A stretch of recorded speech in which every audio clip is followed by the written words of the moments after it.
let's talk about it. Come on and shout it. I talk, you talk, we talk. Women talk life, it ain't no surprise. Baby, you could see if you would open up your eyes. You won't understand if you can't open up your mind. So let's stop wasting time when women talk live. And welcome to another episode of Women's Talk Live Overnight. I'm your girl, April J. I'm your girl, SassyScribe. And this is Elle Boogie. And I know it's a thing. It's a thing. It's a running joke at this point, Kim. It's a running joke. It is. Before we get into our history facts, on today's show, we're going to be talking about Anti-Blackness and ICE. And the reason we're doing the show, I know we did this last week, but the reason why we're doing the show is because of the recent events that have been happening in Minneapolis and just some of the just craziness and foolishness and resulting in a killing of a white woman.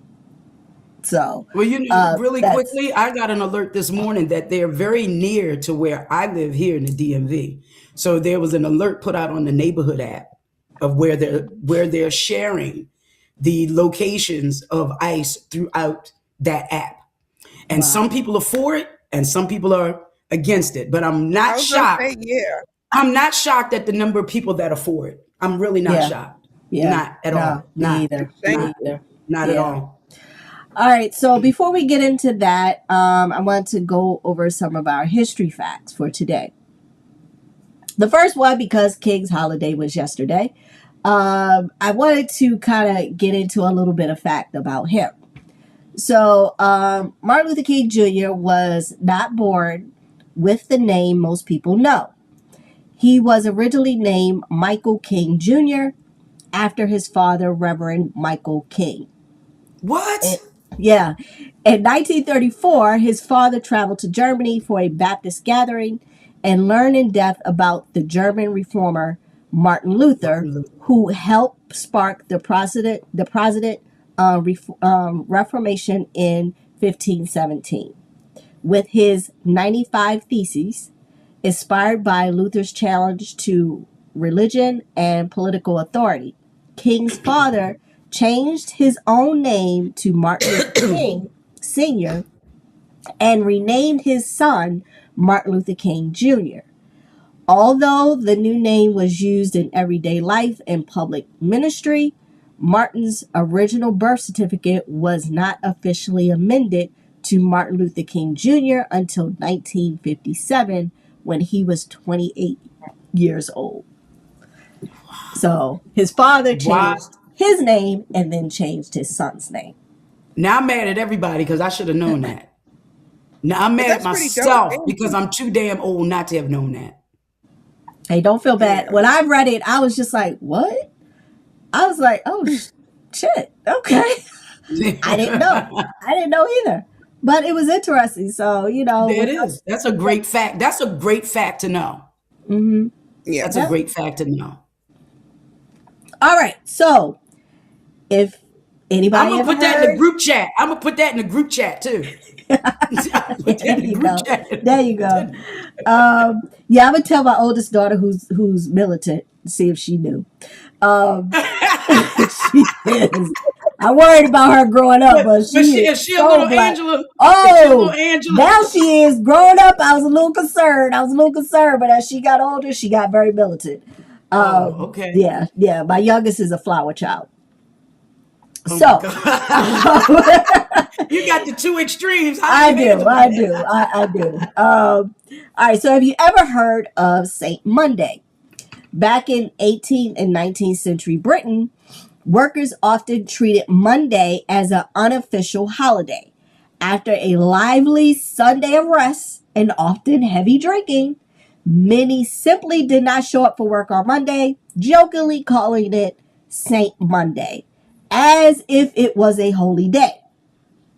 The custom became so widespread that it disrupted the early industrial revolution, strict factory schedule to curb absenteeism, absent for employees who were absent.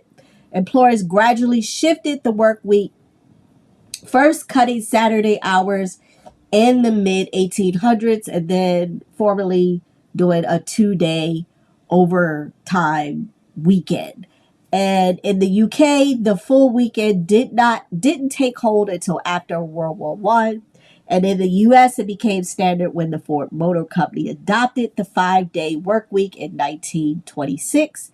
And after 1940, St. Monday has gone, replaced by the modern Saturday, Sunday weekend as we know it. So, yeah, it took a company to change. It had a 5-day work week. Corporations, But, hey, it's all listen, about that money. It's all about that money. You don't need that extra day. Yeah, so I mean, so they just, I mean, they still kind of shifted. People still drink on Saturday, Sunday. I mean, so I don't know. All right, last history fact. All of us at some point or another, or maybe, not all of us, but, wear glasses, wear readers. I know I wear readers just so I can see to read and work with computers. But the first eyeglasses appeared near Pisa, Italy around 1286, crafted by unknown artisan who joined two glass lenses in a simple wooden or bone frame. Before this invention, there was little record of how people with poor eyesight managed. In prehistoric times, sharp distant vision was essentially for everyone. A person with weaker eyes could still contribute through roles suited to close work. As society advanced, nearsightedness even became an asset. Those who saw details better up close often became artisans, tailors, or scribes, turning what seemed like a limitation into a strength long before glasses came to their rescue. I know I'm nearsighted, but I still need readers to read. But I can't, what is it? I can't see up close, but I can see kind of far. Then you're farsighted. Okay. You farsighted. Farsighted. Because I thought it was backwards. If you could see up close, you were You're farsighted, nearsighted. but if you could see distance, you were nearsighted. And I never understood that because I can't No, see. like nearsighted. That's Nearsighted is if you can see things up close. if you nearsighted, you see what's near. Yeah. If you're farsighted, you see what's away. Yeah. I can't So see I'm far. farsighted. Yeah, I can't see far. But But I say I got a distance. Now, don't get me wrong. yeah. It's levels to it. So sometimes I can't even see the words on the TV. You know Right. what's funny? My son just mentioned the fact that he said, you don't read as much as you used to. And I was like, that's because when I read, like sometimes like the words, I can't see them, or I start getting a headache because I'm holding the book too close, or, so on and so forth. You're going to have And to I was start like, getting large he print started, books. he put me on to audiobooks. And I was like, I Yeah. kind of really like I really like books. I like turning the pages. I like to Mhm. read down and go back to it. And I like physically, I like that part. So I was like, yeah, okay. So I would get readers, but then like the pressure points and stuff would hurt my head. So yeah, I think the large font, like a Kindle type of thing, would be best. But yeah, But I really don't enjoy reading as much as I used to, which is Yeah, scary because I if you used to don't read a read, lot, and I want to get back into it, but with everything going on, sometimes I don't have a chance to really sit down and read a book. Like my oldest daughter, she's an avid book reader, and she tends to read probably about and within a month, she probably reads like 5 to 10 books. And these ain't wow. small, yeah, and she has a whole bookshelf, but she's always been an avid reader because, when they were growing up, I would read to them. And oftentimes once they started reading, I would have them read the book. But I do Me want to too. get back into reading because I used to sit for hours and just read. and that was like relaxing. And I said, I need really need April, to when get was the back. last time you was able to sit for hours? I read To every night work. before. Nope. I read every night before I go to bed. It's something. It grounds my mind. It centers me, and it takes me someplace else. That's why I used to. What was that thing when we were growing up? Remember on Saturday morning TV? It said, "Open a book and take a look at the picture in your mind." I can literally put myself in a place when I'm reading a book, especially if it's descriptive. You can see it's fall Hmm. outside, and the way they describe it, where the autumn leaves were falling, and the glass cast crystal shadows from the chandelier over. You can see all of that Yeah. when you're Yeah. when Yeah, you're that's reading why I think from books with are a better really good than author. With a movies. really good author, you Right. can see all Yeah. of that. That's true. Tell I your think All daughter that's to right. why read. people say books are better than movies and stuff because you get to use your Yes. own imagination. You get to actually be the director of that actual movie. So, Yep. of course, it's never going Yep. to be as good as somebody else's version because you like, in my head, she looked like this, or in my head, I envisioned this, which is the Okay. joy of reading, actually. But Yeah. I've never been to All right. Tuscany, but I can describe it.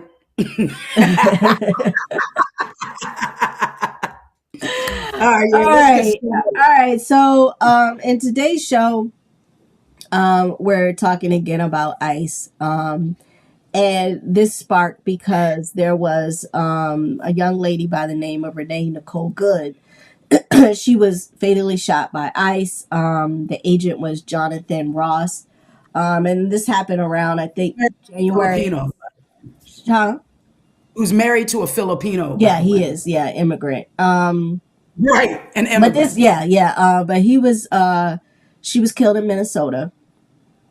And this sparked a whole bunch of just protests, people out in the street, unrest, and a lot of controversy. And before we get into it, I wanted to kind of play a video. And this video is where Jake Tapper is interviewing Christy Gnomes. This is the first of two, but he is confronting her about her statements following the shooting. So here we go. Also been sized for your comments. The shooting, we should note, was Wednesday at 10:37 a.m. Eastern. Just over 2 hours later, the Department of Homeland Security put out a statement definitively asserting what had happened, defending the ICE agent, accusing Renee Good of domestic terrorism. That's a characterization that you reiterated in a press conference half an hour later. Now, Republican Senator Tom Tillis said, quote, "It was very unusual to have a senior law enforcement official to draw a conclusion about an event where the scene was still being processed. Generally speaking, law enforcement would recognize that a life was lost, that families are changed forever, the shooter's life will change forever. We're collecting video. We're trying to assess the situation." Why did you not wait for an investigation before making your comments? Well, everything that I've said has been proven to be factual and the truth.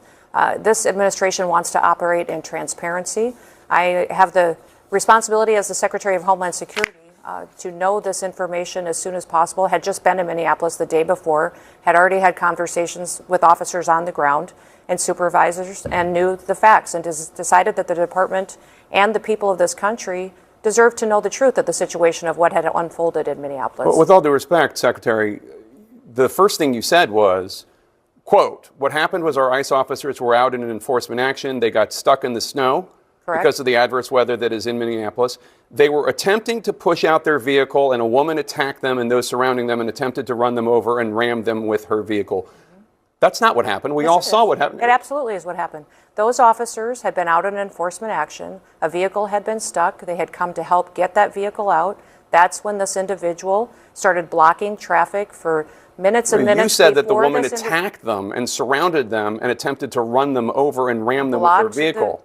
blocked the road for a long time and was yelling at them and impeding a federal law enforcement investigation. And that's what you need to focus on, Jake, is they were breaking the law by impeding and obstructing a law enforcement operation. They were breaking the law already, and these officers were doing their due diligence and what their training had prepared them to do to make sure they were handling it appropriately. You said within hours of her being killed, you said that she was a domestic terrorist. How do you define domestic terrorist? She weaponized her vehicle to conduct an act of violence against a law enforcement officer and the public. As they are doing that, how can you assert with certainty that she was trying to hurt the officer as opposed to she was trying to flee the scene?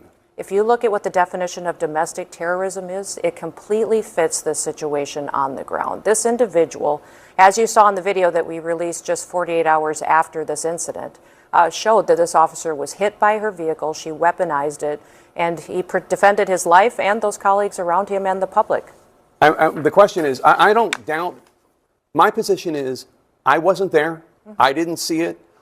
Some people say that it clearly showed that she was trying to hit him and did. Some people say, no, she was clearly trying to move her car and flee and get away. I don't know. What I'm saying is, how do you know? How can you assert for a fact within hours, before any investigation, this is what happened? The facts of the situation are that the vehicle was weaponized and it attacked the law enforcement officer. He defended himself and he defended those individuals around him. That is the definition. When there is something that is weaponized to use against the public and law enforcement, that is an act of domestic terrorism. It happened in our shores. It happened here in our country. You don't get to change the facts just because you don't like them. We will continue to look at this individual and what her motivations were. We know that there was, throughout that morning, she had harassed and impeded law enforcement operations. That raises the suspicion level with all of these law enforcement officers as far as paying attention to what her capacity is. And as you see on the videos, and they've proven out, that this law enforcement officer took the action that his training prepared him for, and he worked to make sure that he could save his own life and those around him. How can you assert that there's no ambiguity in this before any investigation has taken place? I had just been in Minneapolis and had been with those officers, had seen what they were facing on the streets every day, and had talked to their supervisors as soon as the incident happened and had gotten the facts and seen videos before I ever went to talk at that press conference. And the Trump administration and President Trump is the most transparent and open government that we've ever had. Give the public the information, give them what they need to know about a situation so they can have the truth as soon as possible. So if this agents were perfectly fine, if everything he did was accurate, does that mean that other ICE agents should He look wasn't at what... perfectly fine. He was injured. He went to the hospital. No, He his was actions treated. were fine. I didn't say... In fact, I think a lot of people and guests, and even you yourself, called this situation something very different and untruthful about what it was, as far as... What did I say that was untruthful? That this was not a correct definition of what was happening on the ground. I said that your description, they were attempting to push out their vehicle and a woman attacked them and those surrounding them and attempted to run them over and ram them with her vehicle, is not what we see on the videotape, and it's not. It absolutely is the facts of what happened on the ground that day. They were there pushing out a vehicle earlier. They had helped each other. But that's not what you said. That's not what you said. Yes, they were pushing out a vehicle. Absolutely what I said. There's not one thing. We all seen the video. I don't need to relitigate it. We've all seen the video. She is blocking the street. They approach her. You haven't seen the video of the entire morning and the previous encounters with this individual. Oh, we have aired it. Yes, we have. On Thursday, we were airing and noting the fact that she was there for several minutes, for minutes and minutes and minutes. She was protesting without question. And at previous locations that morning, that these vehicles had been previously down the block on video that you haven't seen. There's more information that this individual was impeding law enforcement operations throughout the previous moments and hours before this incident happened. The question is, what was she doing when she was moving her car? The question is why are we arguing with a president who's working to keep people safe? Why are we arguing with law enforcement operations that have gone on in this country for years, and we're working to collect murderers and rapists and drug traffickers and fraudsters off the streets of Minnesota, and we don't have local law enforcement and local elected officials that are partnering with us to help do that work? Overwhelmingly, the people in this country said they wanted America to be safe again, that they didn't want dangerous criminals on our streets. I would encourage the elected leaders in that city and in that state to work with us so that we can do our operations without the kind of opposition and people that are conducting and perpetuating the kind of violent rhetoric that we're seeing today. This bitch is off her fucking, I mean, literally. Right. The thing of it is, they have really, and this is where the Republicans are really struggling, because they said the quiet part out loud. It's not a trans person, it's not a gay person, it's not a black person, it's not an immigrant. So it's a white woman. So they're finding it harder to spin the narrative that she was a bad person, that she was an agitator. So they have to go after her character and it's not sticking. So now they're really scrambling, which is why this bitch goes on Jake Tapper, which I'm going to say this. Jake got his own fucking problems with me because of the way he treated Biden and that fucking book he wrote and went on that book tour and trying to come back into the fold. That's another issue. But he did hold her feet to the fire, but they are so adept at that mental gymnastics of trying to gaslight people. Right. Now they're getting pushed back to the gaslighting and they really don't know how to take it. They really don't. They don't know how to pivot. What's the pivot? Right. So I'm sorry she lost her life, but I'm glad she was white so now they can see what black people have been dealing with for 400 fucking years. Because we told y'all. Yeah. Try to tell you. But took and told y'all, as the old people said. Took and told you, Nate. But yeah, it's crazy because now it sparked all this outrage. And granted, okay, fine, people should be able to protest or whatever. But where was this outrage when they were killing black men? Where was this outrage that sparked the black you really want them to be concerned? That's not how people? the narrative of America is. America is set up to value white lives, to virginize white women, to elevate white men, and to think that people of color are beneath them and less than human. And so when you have that mindset, that's been historically the mindset since they stepped foot on this continent. Anywhere they went, they raped and pillaged everywhere else. So that's historically innate. So when you see it being done under the auspices of democracy, just like we have now with Trump saying he wants to go into Iran because of how they're treating their protesters, when you're shooting unarmed women, you're macing people who are babies, peacefully protesting, you're snatching people off the streets. So you really don't have a leg to stand on. But the whole concept of what you just asked is based on the fact that America looks at a hierarchy and value of white lives and minimizes or nullifies in total effect those families or those people of color. Period, point blank, the end. So now when you have this woman with Kristi Noem just sitting there and just reiterating facts that are not in existence, things not facts, talking points, and she's saying them with authority, like, no, that's not it. No, that reminds me of those what they call Jedi mind tricks, where you say something enough, it becomes a fact, and it does not become a fact. And with this whole thing of AI, it's so hard to discern what's real and what's not, that they're able to get into the minds of people who really don't have any thought processes of their own, I should say, because they don't have interaction with people who aren't like them, that they're just going to believe anything. And that allows them to continue this mindset, continue this narrative. And the fact that they killed this white woman on national TV, who's a mother, who, wasn't trying to attack anybody. This guy went to the hospital hours later with some random ass bleeding. It wasn't fucking nothing wrong with him. It wasn't, because it's scary. In the video, you clearly see him walk to the vehicle and then look and then walk away. Yeah. And then get after, wait a minute. But then after he shot her, wait a the minute. doctor helped her. Wait a minute. After he there shot was a doctor on scene who asked to help her. If he was so hurt, why didn't they let that same doctor help him? Listen, but that's not injured. They refused to have that doctor help her. Yeah. They refused her. She laid there for 15, 20 minutes. The way in which, I'm going to say this, and it's going to be very vulgar, so just be aware. The way in which he shot that gun, and then he said, fucking bitch at the end, was like he had let off the longest, hardest nut in his life. You could see that shit vibrate through his body. He felt alive. He felt good about it.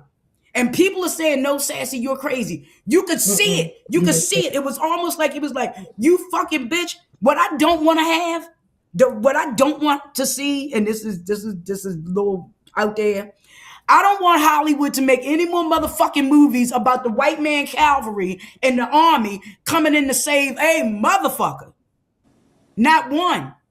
Because clearly you're showing us that you are willing to take unlawful orders and go against your fellow neighbors based on the color of their skin. And we can thank this corrupt Supreme Court for the bullshit that we're seeing for giving this fucktard immunity and for saying that they can racially profile people. As a matter of fact, it's the drunken rapist, Brett Kavanaugh, who wrote that fucking opinion. Right. So fuck you. Now, But so domestic terrorism wasn't represented on January 6th. We didn't have it wasn't because they were white. Okay. No. That's a good segue. So here's where Jake Tapper takes her to task, comparing January 6th to the recent shooting. Oh my God. No. I don't actually even know what you're talking about when I ask questions as if like that's an assertion. It's a question. How can you make a conclusion before an investigation?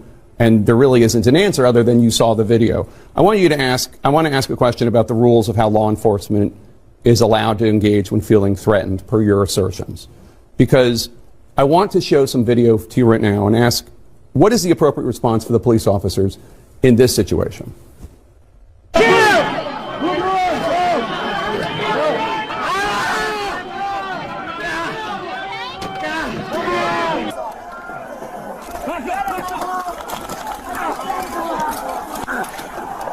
Those are law enforcement officers being physically attacked. By this standard, would any of those officers be justified in shooting and killing the people causing them physical harm? Every single situation is going to rely on the situation those officers are on. That they know that when people are putting hands on them, when they are using weapons against them, when they are physically harming them, that they have the authority to arrest those individuals. The president pardoned every single one of those people. And make sure that they're getting justice for their actions going forward. President Trump pardoned every single one of those people. And every single one of these investigations comes in the full context of the situation on the ground. And that's one thing that President Trump has been so focused on, is making sure that when we're out there, we don't pick and choose which situations are and which laws are enforced and which ones aren't. Every single one of them is being enforced under the Trump administration, and the clarity of the law stands. And if people don't like it, these members of Congress and elected officials should go change the law and make sure they have that debate and policy change. I just showed you video of people attacking law enforcement officers. Undisputed proof, undisputed evidence. And I just said President Trump pardoned all of them. And you said that President Trump is enforcing all the laws equally. It's just not true. There's a different standard for law enforcement officials being attacked if they're being attacked by Trump supporters. We just saw that. Does she know? Yeah. Listen, I have a friend who is a former Capitol policeman who still to this day suffers from PTSD. And I remember telling him, I said, y'all should have shot him. He said, but who? And if you think about it, if they had shot any of them, him and his fellow officers would have been on trial for murder.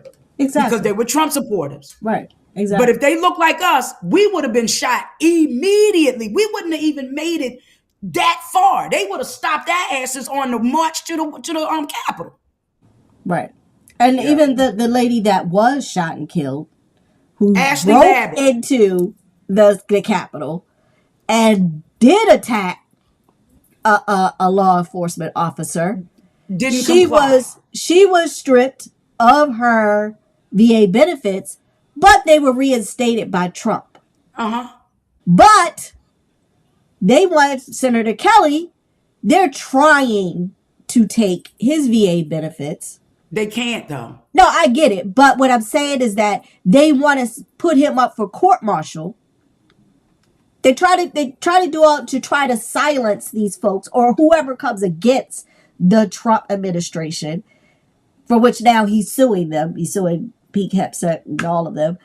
But it just goes to show you that it's different standards for law enforcement officers who actually do want to lawfully do the right thing versus you have these folks out here who are out here just macing people, killing people, because don't get it twisted. This young lady was not the first person that they shot No, they've killed and killed. 25 people so far. Right. 25 people. Right. So, I But they mean, didn't look like a white woman. You see what I'm saying? They weren't a white woman. What did you say, KL? In the beginning, you said that they what is it, the blonde, blue eyed, what is it, the beauty standard? What did you say about the The standard? stereotype. The stereotype. Yep.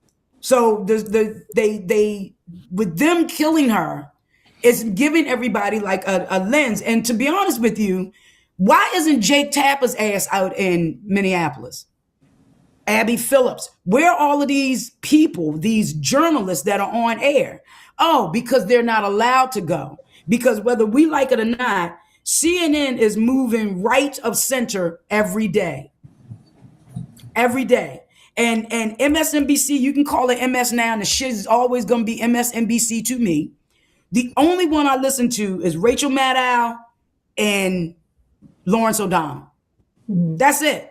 Those are the only ones that have any credibility for me. And now we have Dawn Lemon and Joy Reid Unleashed, which is the best thing that could have happened to their careers. Yeah, I hate to say it. Absolutely. I hate to say it. Yeah. They lost their job, that corporate job, and now they can be their fully intelligent selves and use their journalistic abilities. Well, I mean, even the same with Roland Martin. I love the way that they speak truth to power. And one of my favorite talk show hosts that died last year, Joe Madison, not last year before last, Joe Madison used to say, he said, I used to be an MSNBC political analyst. He said, but I stopped because when they call you, your contract says you got to stop everything you're doing to go on the air. And he said, and when I did that and they didn't like what I was saying, they would turn my mic off. He said, so I didn't need that contract anymore. So they're really a lot of journalists, from Don Lennon to Katie Couric to Chuck Todd, they all have said that when you're on a mainstream media, there's only certain things that you can say and cannot say, versus when you are independent. So with them, like they couldn't say what they really wanted to say. They couldn't really express what they wanted to express because Roland Martin was on CNN, and Tiffany Cross. Yeah, and Don Lennon, he got let go because of talking about a white woman. But you know what I mean? That's the thing. That disavows what true journalism is. When you have major corporations who fund political candidates, and they own these news stations, you know, I think it's always a double-edged sword. But I really think that social media was the best thing that ever happened to truth of what you're actually able to see, because you had people who just pulled out a cell phone and watched what happened to George Floyd. And I think that if we had to have somebody come in like a news station after the fact and put up his picture like they normally do of any mugshot that he had, and you put up a picture of the officer and his family or him in his uniform, I think that the narrative itself starts off as biased. You poison the jury pool in and of itself. I think that when you talk about Joy Reid and Don Lemon, I think anytime you go to like Al Jazeera's, anytime you see news that is grassroots or given in real time, I think that that's more truth to power than letting someone come through a syndicated TV show and narrate what you can and cannot see. I think the truth being unfiltered is what makes it the truth. It's unbiased. You see it real time. You don't like this whole thing. People could say what they want, but we all saw this woman get accosted by these men and in her car to go away. She wasn't trying to hurt. She was trying to get away, but you shot her. You called her a bitch. And then when you look at as Sassy put it, the power that he had to do that. There was a show with Courtney B. Vance called 51st Street. I think it's 51st Street. 61st and I watched 61st. It's on Netflix. It was so hard to watch, but the narrative of that show spoke to what is going on now. When the officer who did the murder, more or less, he said, what made you do that? And he was like, I don't know. And he was like, he was like, because I knew I could, and I could get away with it. And I think that that's the whole point. These white men have been given the ability and the authority to kill whoever they want based on their own prejudices, their own biases. And it's because they can act out every fantasy that they've ever had. They can pull somebody off the street. They can take them to a black site, do whatever they want to them. They can release them if they choose. They can lose them in the system, like Khalif Browder, where they just put him in the system in New York City and forgot about him. Nobody went to check on him. There was an officer who was supposed to. He gets released. He's so tormented by things that were done, he kills himself. These are things that go on every day to people of color, and nobody says anything because they keep you so focused on the bullshit. Yeah. So yes, Well, this is what, because they can, because they're given permission to. Well, they was given permission to. No, they were given permission by the Supreme Court. Gave this, and I'm going to stop calling it the Trump administration. It's the Trump regime. ICE is the Gestapo. They're Nazis. People can say what the hell they want. They're going door to door. But let me just say this: like today, or this week, they're supposedly in Columbia and in Elkridge, very suburban neighborhoods. Their ass is not down at 1920 Robinwood, Bywaters. They not in Pioneer City. They not up in Park Heights. They not down on Penn and North. They not down there. They are in these white enclaves or these suburban enclaves where the neighbors are afraid to do anything. Take your ass to the hood. Yeah, go to Park In Heights. Memphis, they stole the tank. That tells you the hood ain't fucking with them. Yeah, the kids stole the tank. But this is what, and I don't want to get in trouble from saying this, but if the people and people we don't think as a whole, as a collective. We don't think as a collective. But if all of the people thought, the melanated collective, if we could all get on one accord and really stop shopping at Target, because I know a lot of us did, but in some areas, I was just in an area in Pennsylvania, the only store they had was Target and Walmart. That was it. They didn't have Ross, they didn't have Marshalls, TJ Maxx. They had Target, they had Walmart. So a lot of people in those places cannot afford to not shop at these places. And for me, I'm going to give those people a pass. But we as the melanated collective could shut all of this shit down, but we won't. And the other thing I'm going to say that's really going to get me in trouble is all of these gangs, y'all need to call an immediate national truce and get together and patrol your neighborhoods. Yeah. Red, blue, red, green, orange, whatever fucking colors you got, y'all need to put them shits down for a minute and get together and patrol your neighborhoods because they coming. The Project 2025 was all ablaze about black people. Right. Black MAGA, where your black ass is at now. So, yes. So, Sorry. no, you're fine. Last video, there was this journalist who wanted to do a story on who these folks were hiring. And she did an experiment where she actually applied to be an ICE agent, and didn't think that she was going to be hired, but she wanted to go to see what was about, and everything. And this is what happened. Your plan was never to become an ICE agent, but just to apply for the job. What stood out to you when you went to the ICE Career Expo in Texas?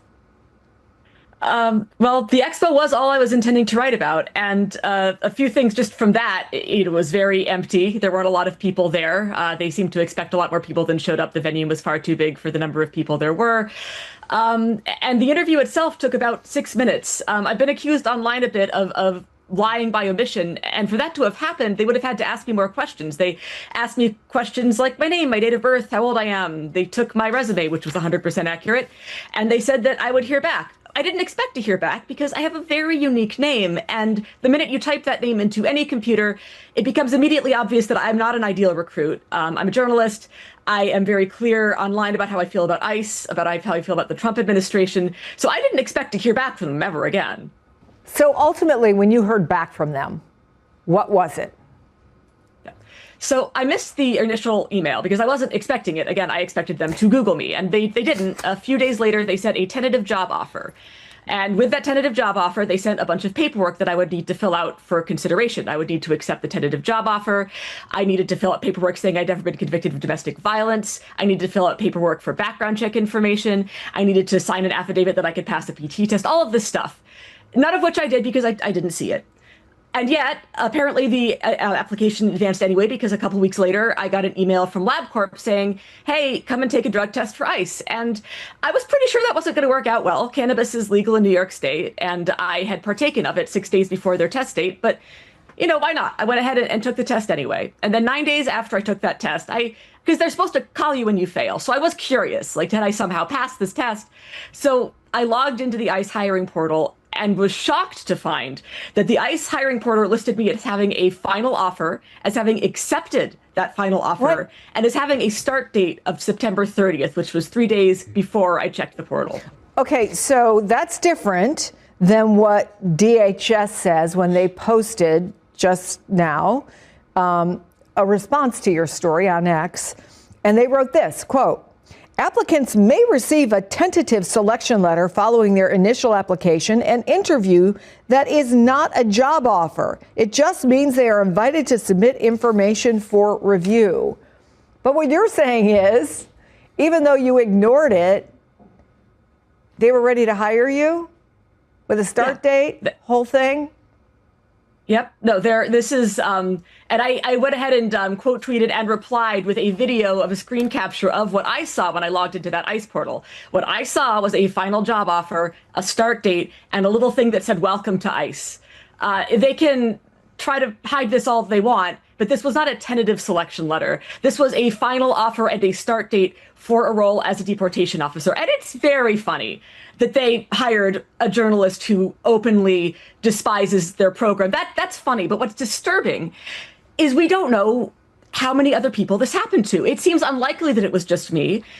We don't know who's wearing these masks with guns in our city. We don't know if they have domestic violence convictions. We don't know if the people who are manning deportation centers, detention centers, have been convicted of sex crimes or crimes against children. These are people that will neither be believed nor missed. I mean, the more you think about it, the worse it gets. We need more people like that to infiltrate. Exactly. But I concur with her 100%. If she was able to smoke weed and or eat a gummy or drink whatever it was, if she was able to do all of that and then still pass the drug test and still get hired get hired, yes, they have domestic violence abusers, yes, they have rapists, they have murderers, they have child molesters, they have all of these people are hiding behind these masks as ICE agents. I believe that with every fiber of my being. Yes. Every fiber of my being. That's crazy. When I saw Grand that, Wizard of the KKK is in ICE. That's what I saw that. I was like, I said, you gotta be, that's unfucking believable. You gotta be kidding me. Nope. The Boogaloo Boys, the Proud Boys, they already said what's his name, Terrio, who is what your black ass has got a whole lot of self-hatred and nerve, but it's a lot of black ICE agents and Hispanic agents and Asian agents and women agents out here that I don't fucking understand. And I'm not talking about long-standing people that have been Border Patrol agents. I'm talking about this new group that want that 50 grand. Fine print is your friend. Remember that prime equity clause that made Shador, this nice little millionaires, fuck with the Browns' heads? They got the same clause, kinda, in that $50,000 sign-on bonus. So what happens is you get $10,000 a year for every year that you remain in ICE. But let's think about this. You got to be with ICE for 5 years, 10, 20, 30, 40, 50. They're going to take, maybe you get about 7 grand after that, right? So 7 times 5 is 35,000. If you don't stay with them, you got to pay back the entire 50,000. So if you only stay 2 years, you owe them 20 grand, not 14, because they're going to want their money back with the taxes back in it. Mm-hmm. That's what y'all are understanding. And Trump is going to be out of office in 3 years. And then somebody else is going to take over. He trying to stop midterm elections. I don't think he can stop midterm. I don't think he is. Honestly, hey, listen, I don't wish death on nobody, but I don't think he will. I wouldn't put nothing past him.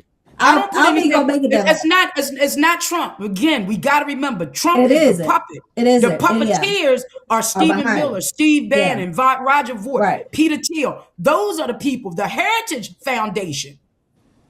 I don't know why nobody in New Orleans or anybody that practiced bones haven't thrown bones on these motherfuckers yet. Yeah. Like, where the dolls? Where the bones? Yeah.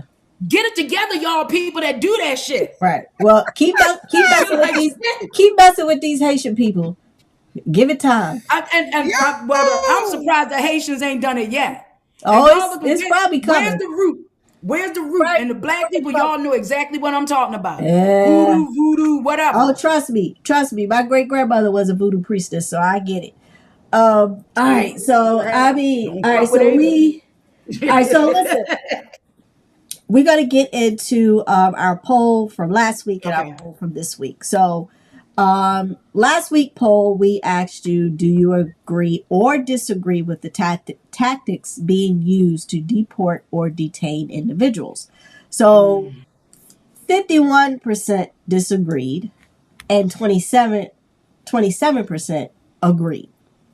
27% are ignorant. 20%, yeah. So 27%. Yeah. So it's probably those. Y'all need to watch more of our shows because y'all need to educate yourselves. How the hell you gonna have 27% agree with this bullshit that's going on?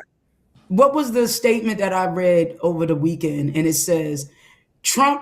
We don't have Trump because people voted for him. This is like the way America is because they voted for Trump.